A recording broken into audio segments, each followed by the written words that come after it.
This video is sponsored by Gen Reviews. Rohit Sharma 1987 April 30 ഇന്ത്യയിലെ മഹാരാഷ്ട്രയിലെ നാഗ്പൂരിലെ ബൻസോദിൽ തെലുങ്ക് മറാഠി സംസാരിക്കുന്ന കുടുംബത്തിലാണ് ജനിച്ചത്. അമ്മ പൂർണിമ ശർമ്മ ആന്ധ്രാപ്രദേശിലെ വിശാഖപട്ടണം സ്വദേശിയാണ്. പിതാവ് ഗുരുനാഥ് ശർമ്മ ഒരു ട്രാൻസ്പോർട്ട് കമ്പനിയുടെ സ്റ്റോർ ഹൗസിന്റെ കെയർടേക്കറായി ജോലി ചെയ്തു. അച്ഛന്റെ വരുമാനം കുറവായതിനാൽ ബോറിവലിയിലെ മുത്തശ്ശിമാരും അമ്മാവന്മാരുമാണ് ശർമ്മയെ വളർത്തിയത്.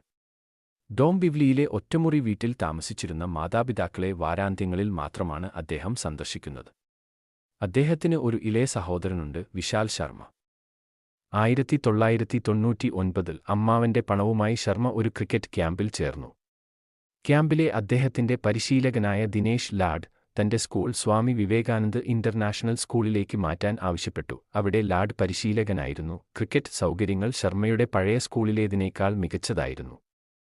ശർമ്മ ഓർമ്മിക്കുന്നു, എനിക്ക് അത് താങ്ങാൻ കഴിയില്ലെന്ന് ഞാൻ അവനോട് പറഞ്ഞു, പക്ഷേ അവൻ എനിക്ക് സ്കോളർഷിപ്പ് നേടി. അതിനാൽ 4 വർഷമായി ഞാൻ ഒരു പൈസ പോലും നൽകിയില്ല. എന്റെ ക്രിക്കറ്റിൽ മികച്ച പ്രകടനം കാഴ്ചവെച്ചു. ലാഡ് തന്റെ ബാറ്റിംഗ് കഴിവ് ശ്രദ്ധിക്കുകയും ഇന്നിംഗ്സ് ഓപ്പൺ ചെയ്യുന്നതിനായി 8-ാം നമ്പറിൽ നിന്ന് പ്രൊമോഷൻ ചെയ്യുകയും ചെയ്യുന്നതിനു മുമ്പ് ശർമ്മ ഒരു ഓഫ് സ്പിന്നറായി ആരംഭിച്ചു. ഹാരിസ് ഗിൽ ഷീൽഡ് സ്കൂൾ ക്രിക്കറ്റ് ടൂർണമെന്റുകളിൽ അദ്ദേഹം മികവ് പുലർത്തി. ഓപ്പണറായി അരങ്ങേറ്റത്തിൽ തന്നെ സെഞ്ചുറി നേടി.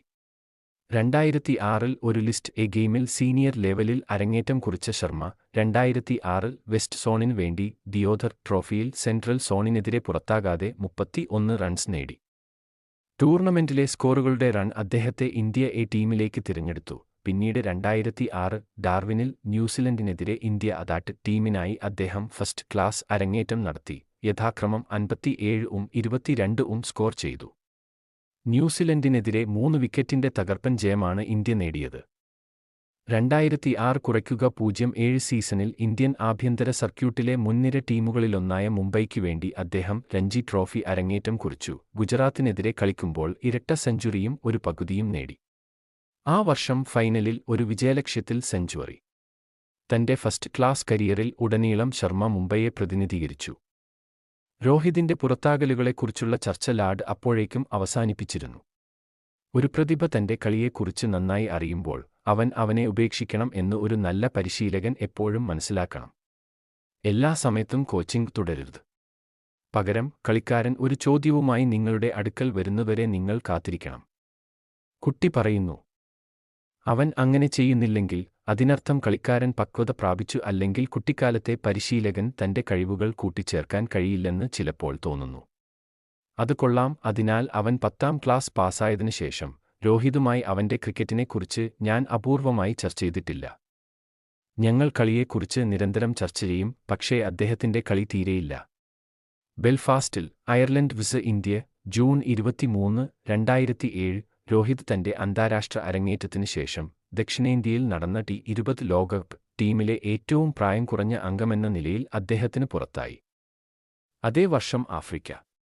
ലാഡിന്റെ റോൾ ഇപ്പോൾ പരിശീലകനിൽ നിന്ന് മെന്ററായി മാറിയെങ്കിലും അത് രോഹിതിനെ ലാഡിനെ വിളിക്കുന്നതിൽ നിന്ന് തടഞ്ഞില്ല. സർ പക്കേയ ഹൂൺ, എനിക്ക് ബോറാണ് സർ, അദ്ദേഹം പറഞ്ഞു. കളി സമയക്കുറവ് രോഹിത്തിനെ തേടിയെത്താൻ തുടങ്ങിയെന്ന് ലാഡ് മനസ്സിലാക്കി. ഞാൻ അവനോട് പറഞ്ഞത് സീനിയേഴ്സിൽ നിന്ന് പഠിക്കാനും അവൻ ചെയ്യുന്നതെന്തും ആസ്വദിക്കാനും മാത്രമാണ്. തുടർന്ന് യുവരാജ് സിംഗ് പരിക്ക് മൂലം ദക്ഷിണാഫ്രിക്കൻ മത്സരം നഷ്ടമായിരുന്നു.